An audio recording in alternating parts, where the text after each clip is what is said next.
fortune cookie.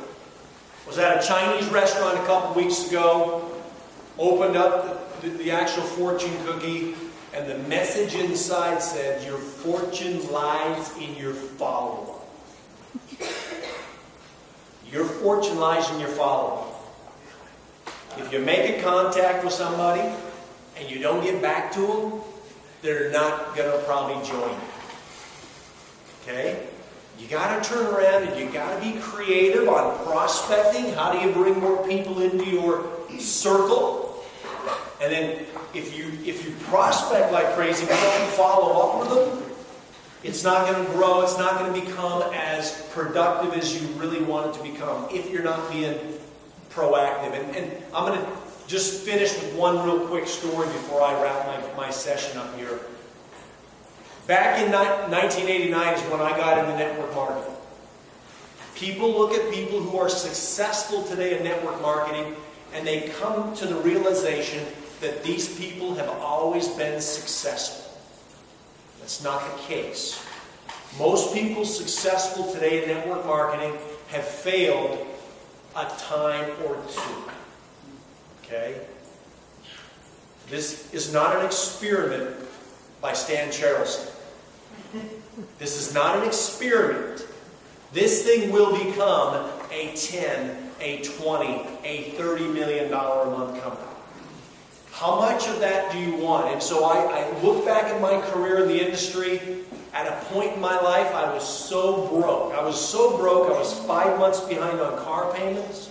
I was 5 months behind on house payments. My wife and I we would actually draw straws to see who was going to go out to the grocery store with our WIC coupons and our women's, infants, children vouchers for the necessities in life, if you will. That's how bad off we were. But let me tell you, I stopped confusing activity with accomplishment. I was late. My wife had went to bed before me, and as most networkers, the wives tend to sometimes go to bed before the husbands, or the husbands go to bed before the wives because we're busy, we're building a business. So I get to bed, I'm about an hour and a half later than she is, and I can hear her sniffling, and I can hear her still awake. And she's crying. She's crying because we have no money. And I keep telling her, honey, it's going to be okay. We're going to be all right. Tomorrow's a new day. I promise things will change. I promise things will change.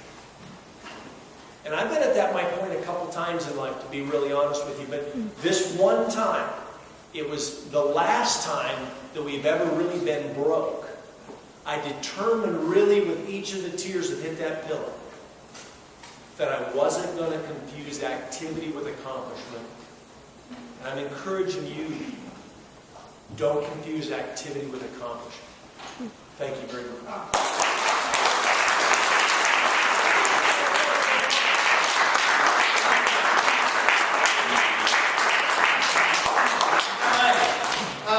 Couple questions for you. Yeah. Couple questions for you. First of all, prospecting long distance. So if you're not with somebody, what do you do? What tool do you use? What do you send them to? You're going to get somebody on the phone. How do you do that? Prospecting long distance, I think it's really going to be much easier now that we've got a hammer in the toolbox. The video is the hammer in the toolbox. Okay? I'm going to absolutely, when I'm prospecting long distance, I want my prospect to see that 7-minute video. That's the first thing I want them to see. I want to get them to the video. Get them in front of a computer. Don't give them the website. Ask if they're in front of their computer. If they're in front of their computer, take them to the link on your MindJavita site. That's the first thing I'm doing. If there's interest, once they get done watching the 7-minute movie, I'm going to send them some coffee and get them on the phone on another reward. Fantastic. Okay. Anybody have any questions for Korey before he steps off?